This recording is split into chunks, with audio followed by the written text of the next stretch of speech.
നമസ്കാരം. Tarot spiritual ഹീലിംഗിലേക്ക് എല്ലാവർക്കും സ്വാഗതം. അപ്പോൾ നമ്മൾ ഇന്ന് നോക്കുന്നത് നിങ്ങളുടെ പേഴ്സന്റെ കറന്റ് എനർജി എന്താണെന്നുള്ളതാണ്. ഇതൊരു ജനറൽ റീഡിംഗ് ആണ്, ജനറൽസ് ആണ്. നിങ്ങൾ എപ്പോഴാണോ ഈ റീഡിംഗ് കാണുന്നത് അപ്പോൾ മുതലാണ് നിങ്ങൾക്ക് ഇത് വാലിഡ് ആയി തുടങ്ങുന്നത്. അതുപോലെ ഈ ഒരു റീഡിംഗിൽ നിങ്ങൾക്ക് റെസിനേറ്റ് ആവുന്ന കാര്യങ്ങൾ നിങ്ങൾ എടുക്കുക, അല്ലാത്ത കാര്യങ്ങൾ നിങ്ങൾ വിട്ടുകളയാം. അതുപോലെ പേഴ്സണൽ റീഡിംഗ് ആവശ്യമുണ്ടെങ്കിൽ മുകളിൽ കൊടുക്കുന്ന വാട്സപ്പ് നമ്പറിൽ നിങ്ങൾക്ക് കോൺടാക്ട് ചെയ്യാവുന്നതാണ്. അതുപോലെ തന്നെ ലവേഴ്സ് ആയിക്കോട്ടെ, എക്സ്ട്രാമാരിറ്റൽ അഫെയറുള്ള ആളുകളായിക്കോട്ടെ, എല്ലാവർക്കും ഈ ഒരു റീഡിങ് എടുക്കാവുന്നതാണ് കേട്ടോ. അപ്പോൾ മനസ്സ് കൂളാക്കി വെച്ചിട്ട് പോസിറ്റീവ് മൈൻഡ് സെറ്റോട് കൂടി ഇരുന്ന് റീഡിംഗ് കാണാം.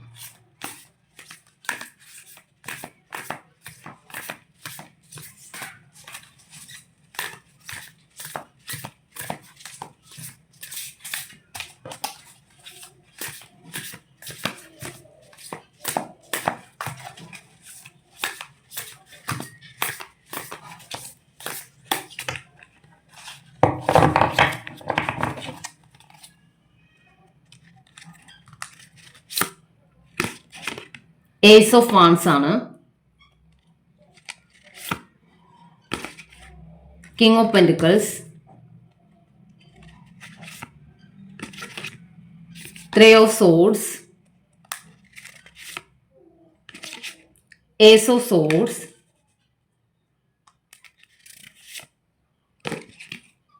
Page of swords,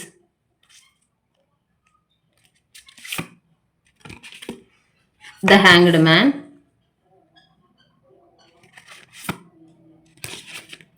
two of swords,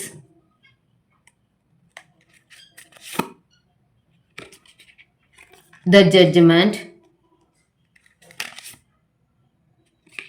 justice, the hierophant.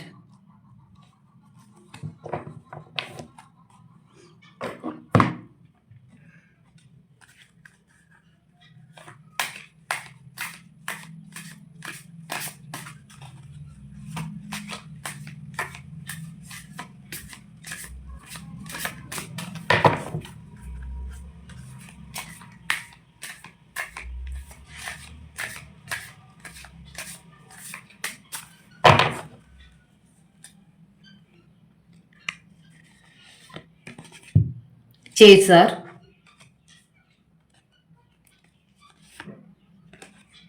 detachment, regret,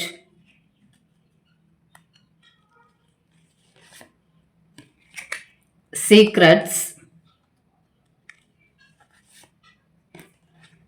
habits,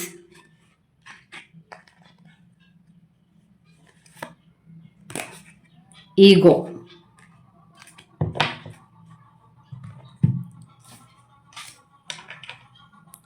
ഇവിടെ കാണിക്കുന്ന എന്താണെന്ന് വെച്ചാൽ നിങ്ങൾ തമ്മിൽ ഇവിടെ ഡിസ്റ്റൻസ് ഉണ്ടായിട്ടുണ്ട്. അതായത് ലെസ് കോണ്ടാക്റ്റ് ആണെങ്കിലും നോ കോണ്ടാക്റ്റ് ആണെങ്കിലും ഈ ഡിസ്റ്റൻസിൻ്റെ മെയിൻ റീസൺ എന്ന് പറയുന്നത് ഈഗോ ആണെന്നുള്ളതാണ്. ഈഗോയിസ്റ്റിക് ആയിട്ടാണ് നിങ്ങളുടെ പേഴ്സൺ ഇവിടെ നിൽക്കുന്നതെന്ന് കാണിക്കുന്നത്. അവരൊരു ഇവിടെ പേജ് ഓഫ് സോഴ്സ് എനർജി, ഒരു സോഴ്സ് എനർജിയിലാണ് നിൽക്കുന്നത്, ഒരു ഉറച്ച തീരുമാനത്തിലാണ് നിൽക്കുന്നത്, അതല്ലെങ്കിൽ ഒരു ദേഷ്യത്തിലാണ് നിൽക്കുന്നത് എന്നുള്ളത് കാണിക്കുന്നത്. ഇവിടെ ഈഗോ എന്ന് കാണിക്കുന്നുണ്ട്. കുറച്ചൊരു എന്താ, നിങ്ങൾ തമ്മിൽ ഇഷ്യൂസ് ഉണ്ടായിട്ടുണ്ടെങ്കിൽ, അല്ലെങ്കിൽ അവർ പറയുന്നതാണ് ശരി എന്നുള്ള രീതിയിൽ നിങ്ങൾ പേഴ്സൺ നിൽക്കുന്നുണ്ടെങ്കിൽ അവർ ഈഗോയിസ്റ്റിക് ആയിട്ടാണ് നിൽക്കുന്നത്. അവർ നിങ്ങൾ പറയുന്നത് അങ്ങോട്ട് മനസ്സിലാക്കാനുള്ള ഒരു ഇപ്പോൾ ഒരാളോട് നമ്മളൊരു കാര്യം പറയാമെന്ന് വിചാരിച്ചോളൂ, പക്ഷെ അത് ഉൾക്കൊള്ളാൻ അവർ തയ്യാറാവുന്നില്ല എന്നുണ്ടെങ്കിൽ നമ്മൾ എത്ര പറഞ്ഞാലും, എന്തൊക്കെ പറഞ്ഞത് ശരിയാക്കാൻ വേണ്ടി ശ്രമിച്ചാലും അവരത് പെട്ടെന്ന് ആക്സെപ്റ്റ് ചെയ്യില്ല. അപ്പോൾ അങ്ങനെ ഒരു എനർജിയിലാണ് നിങ്ങളുടെ പേഴ്സൺ നിൽക്കുന്നത്. നിങ്ങൾ തമ്മിൽ എന്ത് ഇഷ്യൂ ഉണ്ടായിക്കോട്ടെ, ഏത് രീതിയിലുള്ള പ്രശ്നം ആയിക്കോട്ടെ, പക്ഷെ അത് ആൾ ഉൾക്കൊള്ളുന്നില്ല, നിങ്ങൾ പറയുന്നത് ആൾ മനസ്സിലാക്കുന്നില്ല എന്നുള്ളതാണ്. അപ്പോൾ നിങ്ങൾക്ക് തോന്നുന്നുണ്ടാവും എന്തുകൊണ്ട് ആളിത് മനസ്സിലാക്കാത്തത് എന്നുള്ളത്. അതിൻ്റെ മെയിൻ റീസൺ ആയിട്ട് കാണുന്നത് ഇവിടെ ഈഗോ ആണ്. ഈഗോയിസ്റ്റിക് ആയിട്ടാണ് അവർ നിൽക്കുന്നത് എന്നുള്ളതാണ്. അപ്പോൾ അതുകൊണ്ടാണ് അവരത് ഉൾക്കൊള്ളാത്തത്. കാരണം ആളാണ് ശരി എന്നുള്ളത് ആളുടെ മനസ്സിൽ ഉറപ്പിച്ചു വെച്ചിരിക്കുകയാണ്. അപ്പോൾ നിങ്ങൾ എത്രമാത്രം അത് ശരിയല്ല, അല്ലെങ്കിൽ അതല്ല, അങ്ങനെയല്ല വേണ്ടത് എന്നുള്ള രീതിയിൽ പറഞ്ഞു കൊടുക്കാൻ ശ്രമിച്ചാലും ഉൾക്കൊള്ളാൻ അവർ തയ്യാറാവുന്നില്ല. നിങ്ങളിതൊരു കുടം കമഴ്ത്തി വെച്ച് അതിന് പുറത്ത് വെള്ളം ഒഴിക്കുന്ന പോലെയാണ് നിങ്ങൾ ആളെ തിരുത്താൻ വേണ്ടി ശ്രമിക്കുന്നത്. മനസ്സിലായോ? അപ്പോൾ നിങ്ങൾ തമ്മിലുള്ള പ്രശ്നം ഇവിടെ ഇഷ്യൂ ഉണ്ടായതായിട്ട് തന്നെ കാണുന്നത്. ഇവിടെ 3 ഓഫ് സോഴ്സ് എനർജി കാണിക്കുന്നുണ്ട്.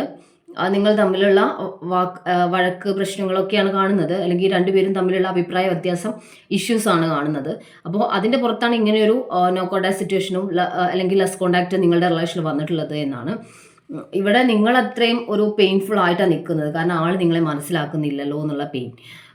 എന്തൊക്കെ രീതിയിൽ നിങ്ങൾക്ക് ഈ റിലേഷനിൽ നിന്ന് ഒരു ഇഷ്യൂസ് വന്നാലും നിങ്ങളെ മനസ്സിലാക്കുന്നില്ല എന്നുള്ള ഒരു പെയിൻ ഉണ്ടല്ലോ, അത് നിങ്ങൾക്ക് ഉൾക്കൊള്ളാൻ പറ്റുന്നില്ല. നിങ്ങളെ അത്രയും അത് ഹേർട്ട് ചെയ്യുന്നുണ്ട് എന്നാണ് കാണിക്കുന്നത്. കാരണം ഇവരുടെ ഈഗോ ആണ് ഇവർക്ക് അത് മനസ്സിലാക്കാൻ ഇവർക്ക് പറ്റാത്തത്. ഇവരുടെ ഈഗോ ഡൊമിനൻ്റ് ആയിട്ട് നിൽക്കുന്നതുകൊണ്ടാണ്. അപ്പോൾ ഇവിടെയാണെങ്കിൽ കിങ് ഓഫ് പെൻറ്റിക്കിൾസ് എനർജിയിൽ നിൽക്കുന്ന ഒരു പേഴ്സൺ ആണ്. അത്യാവശ്യം ഫിനാൻഷ്യലി സ്റ്റേബിൾ ആണ്. കരിയറിൽ കൂടുതൽ ഫോക്കസ് കൊടുക്കുന്ന ഒരു പേഴ്സൺ ആണ്. അപ്പോൾ അവർ ഈ റിലേഷനിൽ ഈ എഫേർട്ട് ഇടുന്നത് വളരെ കുറവാണ്. അപ്പോൾ അതുകൊണ്ടായിരിക്കാം നിങ്ങൾ തമ്മിൽ ഇഷ്യൂസ് ഉണ്ടാവുന്നത്. അവർ ഏറ്റവും കൂടുതൽ ഇമ്പോർട്ടൻസ് കൊടുക്കുന്നത് അവരുടെ ഫിനാൻഷ്യൽ കാര്യങ്ങൾക്കാണ്. മണി ഫോക്കസ്ഡ് ആയിട്ടുള്ള ഒരു പേഴ്സൺ ആണ്. ഏറ്റവും കൂടുതൽ അവരുടെ ഒരു പ്രാക്ടിക്കൽ മൈൻഡോട് കൂടി ചിന്തിക്കുന്ന ഒരാളാണ്. ഇമോഷണലി ഒരുപാട് ഇങ്ങനെ വീക്ക് ആവുന്ന ഒരു പേഴ്സൺ അല്ല. അവർ കൂടുതൽ അവരുടെ കരിയറുമായിട്ട് റിലേറ്റ് ചെയ്ത കാര്യങ്ങൾ, അല്ലെങ്കിൽ ഫിനാൻഷ്യൽ കാര്യങ്ങൾ, അവരുടെ മുകളിലുള്ള ഉത്തരവാദിത്തങ്ങൾ, ഇതിനാണ് കൂടുതൽ ഇമ്പോർട്ടൻസ് കൊടുക്കുന്നത്. അപ്പോൾ അതുകൊണ്ട് തന്നെ ഈ ഇഷ്യൂസ് നിങ്ങൾ ഏതെങ്കിലും രീതിയിൽ നിങ്ങൾക്ക് പ്രയോറിറ്റി തരുന്നില്ല എന്നുള്ള രീതിയിലൊക്കെ നിങ്ങൾ സംസാരിക്കുമ്പോൾ അത് ഇവർ ഉൾക്കൊള്ളണ്ടേ, ഇവർ മനസ്സിലാക്കണ്ടേ എന്താണ് നിങ്ങൾ പറയുന്നത് മനസ്സിലാക്കാനോ ഉൾക്കൊള്ളാനോ നിങ്ങളുടെ ഇമോഷൻസ് മനസ്സിലാക്കാനോ ഇവർ തയ്യാറാവുന്നില്ല. അത് തയ്യാറാവാത്തതിൻ്റെ റീസൺ എന്ന് പറയുന്നത് ഈഗോ ആണ്. ആ ഈഗോയിസ്റ്റിക് ആയിട്ടുള്ള ക്യാരക്ടർ കാരണമാണ് അവർക്കത് ഉൾക്കൊള്ളാൻ ബുദ്ധിമുട്ട് എന്നാണ് കാണിക്കുന്നത്. അതുപോലെ തന്നെ ഇവിടെ സീക്രറ്റ്സ് എന്ന് കാണിക്കുന്നുണ്ട്. നിങ്ങൾക്ക് ഫീൽ ചെയ്യുന്നത് അവർ പല കാര്യങ്ങളും നിങ്ങളിൽ നിന്ന് മറച്ചു പിടിക്കുന്നുണ്ട് എന്നുള്ളത് നിങ്ങൾക്ക് ഫീൽ ചെയ്യുന്നുണ്ട്, അല്ലെങ്കിൽ പല സീക്രറ്റ്സും അവരിലുണ്ട് എന്നുള്ളതാണ്. പക്ഷെ ആ കാര്യത്തിൽ ഇവിടെ സീക്രറ്റ്സ് ഒന്നും ഉള്ളതായിട്ട് കാണുന്നില്ല കേട്ടോ. ഇവിടെ അവർ സ്റ്റെക്കാണ്. ഈ റിലേഷനിലോട്ട് തിരിച്ചു വരുന്നതിൽ അവർ സ്റ്റെക്കാണെന്നാണ് കാണിക്കുന്നത്. അതുപോലെ ഹാങ്ഡ് മാൻ കാണിക്കുന്നത് സ്റ്റെക്കാണ്. 2 ഓഫ് സോർഡ്സ് കാണിക്കുന്നത് കൺഫ്യൂഷൻ്റെ കാർഡാണ്. ഒരു കൺഫ്യൂഷൻ അവർക്ക് ഇപ്പോഴുണ്ട്. മുന്നോട്ട് വരണോ, എന്താ ചെയ്യേണ്ടത്, അവരുടെ ഈഗോ എന്തായാലും നിങ്ങളിലേക്ക് തിരിച്ചു വരാൻ അവരെ സമ്മതിക്കാതെ നിർത്തുവാണ്. അപ്പോൾ എന്താ ചെയ്യേണ്ടതെന്ന് അറിയാതെ അവർ കൺഫ്യൂസ്ഡ് ആയിട്ട് സ്റ്റെക്കായി നിൽക്കുന്നു എന്നുള്ളതാണ് കാണിക്കുന്നത്.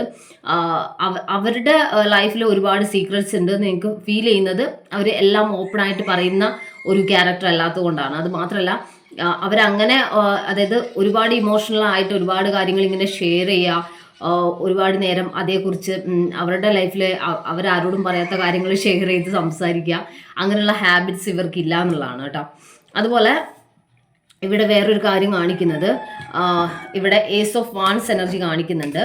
അതുപോലെ ഏസ് ഓഫ് സോഴ്സ് എനർജിയും കാണിക്കുന്നുണ്ട്. ഈ 2 കാർഡ്സും കാണിക്കുന്നത് ഈ റിലേഷനിലോട്ട് ആൾ തിരിച്ച് വരുന്ന ഒരു എനർജിയാണ്. അവർ തിരിച്ചു വരാനുള്ള ഒരു ചാൻസ് ആണ് കാണുന്നത്. ഏസ് ഓഫ് വാൺസ് കാണിക്കുന്ന ഒരു ന്യൂ ബിഗിനിങ് ആണ്. അവരുടെ ഭാഗത്തുനിന്ന് ഒരു ആക്ഷൻ, നിങ്ങളുടെ റിലേഷന് വേണ്ടിയിട്ട് അവരുടെ ഭാഗത്തുനിന്ന് ഒരു ആക്ഷൻ എന്തായാലും ഉണ്ടാവും എന്നുള്ളതാണ് കാണിക്കുന്നത്. അതുപോലെ ഇവിടെ ജസ്റ്റിസ് കാർഡും ജഡ്ജ്മെൻറ്റ് കാർഡും വന്നിട്ടുണ്ട്. ഈ റിലേഷനിൽ നിങ്ങൾക്കൊരു നീതി വേണം. നിങ്ങൾ ഇവിടെ അത്രയും കമ്മിറ്റഡ് ആയിട്ട് നിന്നു, എല്ലാ രീതിയിലും ഈ റിലേഷന് വേണ്ടിയിട്ട് നിങ്ങളുടെ ഭാഗത്തുനിന്ന് എടുക്കേണ്ട എഫേർട്ട് മുഴുവൻ നിങ്ങൾ എടുത്തു. നിങ്ങൾ ഇവരുടെ ഇമോഷൻ എന്തായിരിക്കും, അല്ലെങ്കിൽ ഇവർക്ക് എന്തൊക്കെ ഫീൽ ചെയ്യും എന്നുള്ളതൊക്കെ നോക്കി മനസ്സിലാക്കി മാത്രം നിങ്ങൾ ഈ റിലേഷനിൽ എഫേർട്ട് ഇട്ടു. പക്ഷേ അവിടെ നിന്ന് ഓപ്പോസിറ്റ് അവരിൽ നിന്ന് ആ രീതിയിലുള്ള, അതായത് നിങ്ങൾ അങ്ങോട്ട് കൊടുത്ത രീതിയിലുള്ള ഒരു അതായത് റിയാക്ഷനൊന്നും അവരുടെ ഭാഗത്തുനിന്ന് ഉണ്ടായിട്ടില്ല. അല്ലെങ്കിൽ അവർ അതുപോലെ നിങ്ങളെ തിരിച്ചും കെയർ ചെയ്യുകയോ അല്ലെങ്കിൽ നിങ്ങൾക്ക് അതുപോലുള്ള പരിഗണന തരുമോ ഒന്നും ചെയ്തിട്ടില്ല. അപ്പോൾ ഇവിടെ യൂണിവേഴ്സിൻ്റെ ഭാഗത്തുനിന്ന് ഈ റിലേഷൻ ഒരു ജസ്റ്റിസ് ഉണ്ടാവും, അല്ലെങ്കിൽ ജഡ്ജ്മെൻറ്റ് ഉണ്ടാവും എന്നാണ് കാണിക്കുന്നത് കേട്ടോ. നിങ്ങൾക്ക് അവർ തരുന്നില്ല എന്ന് വിചാരിച്ച് വിഷമിക്കേണ്ട കാര്യമൊന്നുമില്ല. അവരെ കൊണ്ട് യൂണിവേഴ്സായിട്ട് തന്നെ നിങ്ങൾക്ക് കിട്ടേണ്ട ആ ഒരു തിരിച്ചു തരേണ്ട, അവർ തിരിച്ചു തരണമല്ലോ നിങ്ങൾക്ക്, അതുപോലെ പരിഗണനയും സ്നേഹം നിങ്ങൾക്ക് അവർ തിരിച്ചു തരണമല്ലോ.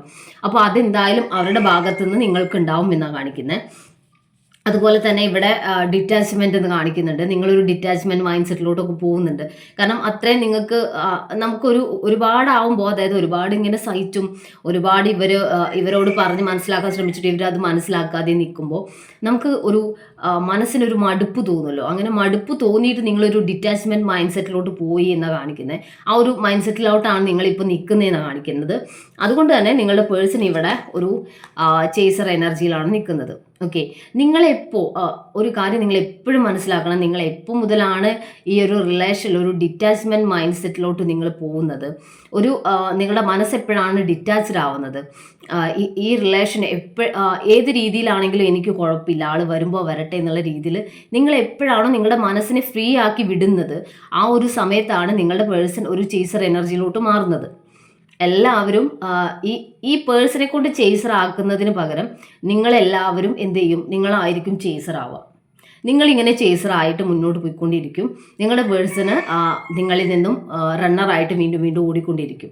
അപ്പോൾ അവിടെ എന്താ സംഭവിക്കുന്നതെന്ന് വെച്ചാൽ നിങ്ങളുടെ റിലേഷനിൽ ഒരു റീയൂണിയൻ ഉണ്ടാവുന്നത് അവിടെ തടസ്സപ്പെടുവാണ്. അപ്പോൾ എപ്പോഴും നിങ്ങളുടെ പേഴ്സൺ ഒരു ചേസർ എനർജിയിലോട്ട് കൊണ്ടുവരാൻ നിങ്ങൾക്ക് കഴിയണം. നിങ്ങളൊരു ഡിറ്റാച്ച്മെൻറ്റ് മൈൻഡ് സെറ്റിലോട്ട് നിങ്ങൾ മാറണം. പക്ഷെ അത് പറയുമ്പോൾ നിങ്ങൾക്ക് അതെന്തോ ഒരു ഹിമാലയൻ പർവ്വതം എടുത്ത് പൊന്തിക്കുന്ന അത്രയും റിസ്ക് ഉള്ള ഒരു കാര്യമായിട്ടായിരിക്കും തോന്നുന്നുണ്ടാവുക. പക്ഷെ അതിന് നിങ്ങൾക്കൊണ്ട് പറ്റും. എല്ലാവരെ കൊണ്ടും പറ്റുന്ന കാര്യം തന്നെയാണ്. നിങ്ങൾക്കിത് എന്തോ വലിയൊരു ബുദ്ധിമുട്ടായിട്ട് ഫീൽ ചെയ്യുന്നതിൻ്റെ കാരണം നിങ്ങളതിനെ ഈസി ആയിട്ട് എടുക്കാത്തത് കൊണ്ടാണ്. അതായത് നിങ്ങളുടെ മനസ്സിൽ റിലേഷനെ കുറിച്ചുള്ള ഉറച്ചൊരു ആത്മവിശ്വാസം ഇല്ലാത്തതുകൊണ്ടാണ്.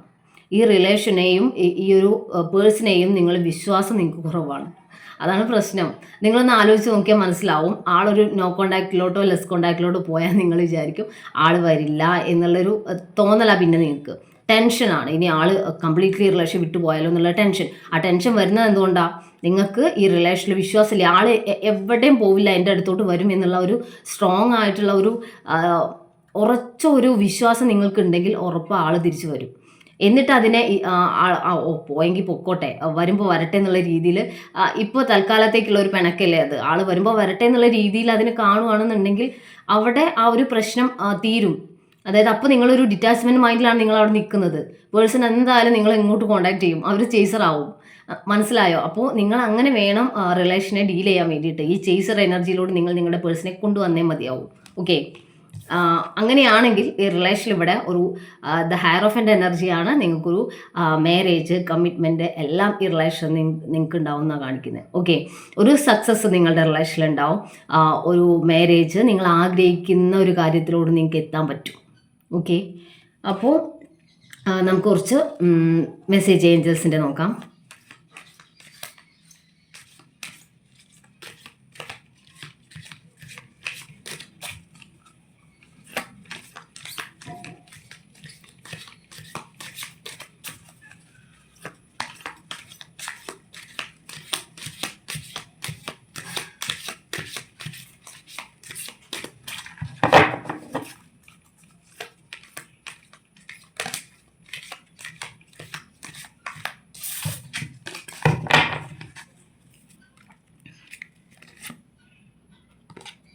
ദർ ഈസ് സംതിങ് ബെറ്റർ എന്നാണ്. ഈ റിലേഷനിൽ നല്ല മൊമെന്റ്സ്, അതായത് ബെറ്റർ മൊമെന്റ്സ് വരാൻ വേണ്ടി പോകുന്നു എന്നുള്ളതാണ്.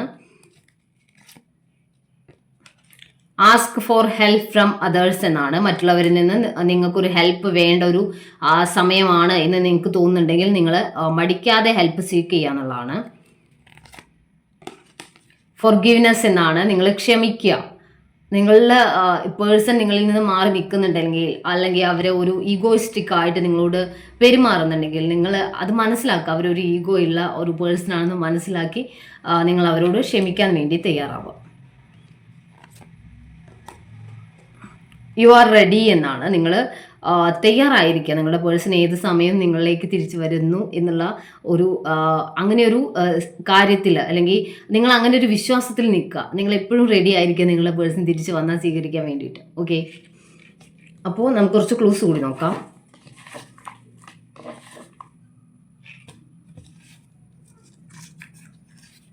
ലെറ്റ് us see നവംബർ, വിശാഖം, പുണർതം, ചിത്തിര, ഡിസംബർ, ചോതി, ലെറ്റർ ജെ,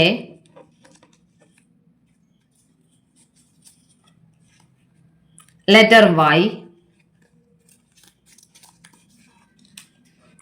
മെയ്, മകീര്യം, 1986, തിരുവോണം. അപ്പോൾ നിങ്ങൾക്ക് ഈ ഒരു റീഡിംഗ് ഇഷ്ടമായെന്ന് വിചാരിക്കുന്നു.